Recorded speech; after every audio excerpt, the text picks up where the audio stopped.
This is what most people picture when they think of a normal church. But this is what a normal church in America actually looks like. That cozy congregation that you just saw there is actually larger than the majority of churches in the United States. I know, mind-blowing, right? If you're pastoring a church of around 100 people and you feel like you're falling behind, you've actually been sold a complete myth. Those packed out mega churches that you see all over YouTube and Instagram, they represent well under 1% of the churches in this country. Today, we're gonna break down the real numbers that nobody's really talking about, and I bet you it is going to transform your ministry. So whether you're pastoring a church of 50 people or 5,000 people, stick around because what we're gonna talk about is going to free you from the size comparison trap that plagues so many church leaders.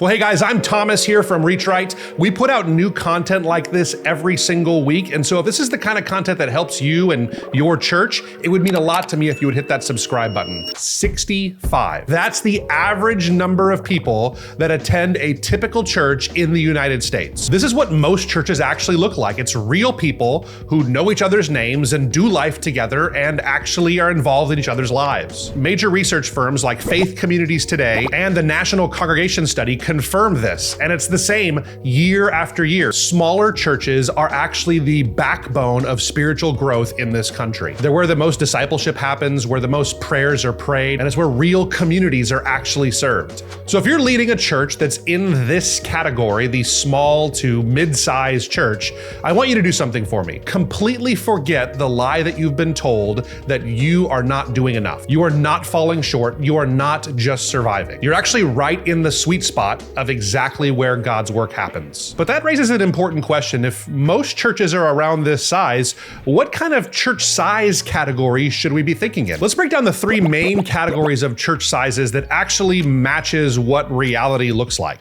Instead of using arbitrary numbers, we're going to actually use real data and think about the strengths and weaknesses of churches in each size range. Let's start with what I call the foundation tier. This is churches from 1 person to 65 people. In the foundation tier, everyone knows everyone, and this is something that is so helpful. It's not just nice, this is totally transformational. When Sarah gets sick, everybody prays for her. When Mike loses his job, the whole community rallies together. This is something that just can't happen at larger churches. And as a pastor now at a larger church, I can tell you here's something nobody tells you that's great about a foundation tier church is that your overhead is much lower. Some other advantages is if it's done right, your decision-making can be faster, your impact per person is often higher, and your discipleship, because of relationship, is easy to go much deeper. These churches are often the most embedded in their community, and what's great is that they're not trying to be all things to all people, they're trying to be exactly what their community needs. Next, we have what I would call the bridge tier, or churches from about that 65 mark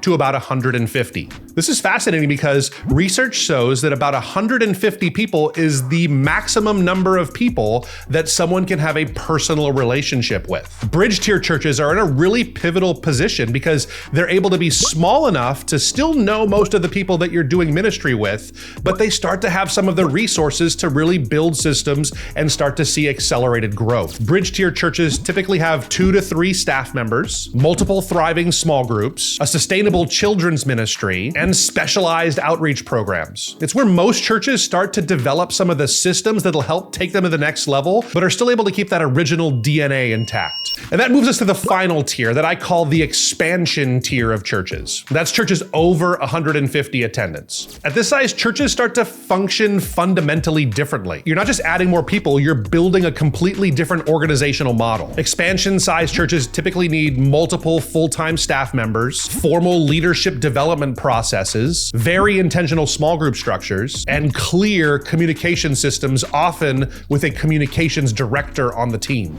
But here's what's so important for you to understand is that none of these tiers are better than the others. I know most of us would prefer to have impact on more people than fewer, but God calls us to be serving right where we are. Foundation tier churches, they excel at deep community. Bridge tier churches balance intimacy and impact. Expansion tier churches get to leverage their resources for even broader reach. The key for you isn't moving up the pyramid, it's maximizing the reach that God gave you right where you are. The best way to grow your church church is to faithfully steward the exact church that God gave you. So let's get the elephant in the room out of the way. Megachurches, where do they fit into all of this? Most people define megachurches as churches over 2,000 in typical Sunday attendance. That means megachurches represent less than 0.5% of all churches in the US. Yet scroll through Instagram or TikTok or even on YouTube, and what do you see? Megachurches everywhere. It really is skewing our perspective. It's created what I call the megachurch myth. This idea that bigger is automatically better and has more impact and is more blessed. But here's what the research actually shows. Per person discipleship rates are basically similar across all church sizes. Now, let me be clear. I am not criticizing megachurches. I believe most of them are led by faithful pastors that are doing their best with the resources God has given them. I'm just coming against the myth that says all of us should be striving until we become megachurches. That's just not a reality. Comparison is something that plagues us all. If you're a brand new church start, it's so easy to compare yourself to churches that are much larger than yours. But here's the secret, is that even pastors of some of the largest churches in America wind up comparing themselves to churches that are just a little bit bigger than theirs.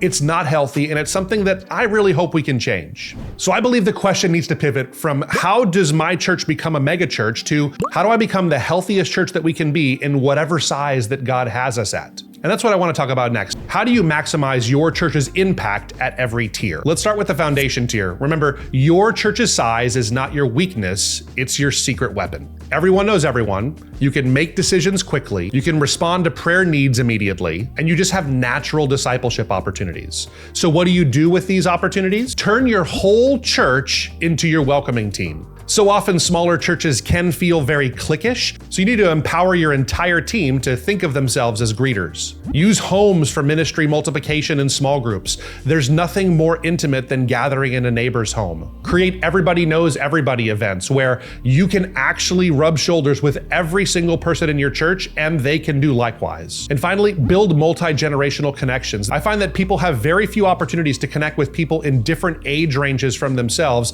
outside of a church setting, and it can be so healthy, especially in a small church context. For you mid-size or bridge tier churches, you're in a unique position because you have enough people to do multiple ministries, but you can still have some measure of intimacy that we were talking about. My advice to you is to create really clear ministry paths at this level. Tell people exactly what they need to do to take their next step. Start to develop your team leaders. This is where this really becomes important. Remembering you can't do it all, you need people to come alongside you and help take you to the next level. Build simple, but still scalable systems that can grow with your church. And then I would also focus on 2 to 3 signature ministries at your church. Don't get caught up trying to offer everything that the largest church in town offers. Just focus on the 2 or 3 things that you know you can do with excellence and really pour your heart into those. And finally, for churches in that expansion phase, well, here's where I would put my focus. Really double down on that leadership development pipeline. This is going to be the resource that you need most as your church continues to grow. Create crystal clear communication systems. At this size, you probably want to start thinking about a point person for church communications because that is one of the biggest pitfalls of so many larger churches. And finally, make sure your ministries are all strategically aligned back to the vision of what your church exists for. Why are you there as a church? And make sure that everything you do as a church actually moves that mission forward. Remember, the key is not just expansion for expansion's sake, it's to actually move your church forward towards the mission God's called you on. But regardless of where you are in the church size list we just went through, there's a few things you always have to keep in mind. Number 1, clarity beats capacity. You need to know who you are. You need to know who you're trying to reach. You need to know what your assignment is from the Lord. And when you're clear about those things, you'll always have a bigger impact. Number 2 is health beats growth. I know growth can be really exciting, but there's nothing worse than a church growing really quickly only to find that it's making shallow disciples that have no real impact on the kingdom. So focus on spiritual depth and discipleship, and it'll always pay dividends. And number 3, faithfulness beats size. Don't get so caught up in measuring just the number of people that show up on Sundays, but measure what actually matters most. What should your church be measuring? Well, it has to align with what your church's actual goals are there and the unique assignment that God has given you. Remember the early church in Acts chapter 2. Remember, they didn't focus on size, they focused on health. And then what did God do? He added to their number daily those that were being saved. And if you're wondering about practical next steps, this is a video that I did that shows exactly what I've seen smaller churches do to grow to become larger churches. Now, that's not the primary goal, but when you do these things right, you can have both health and growth. You'll need to watch this next.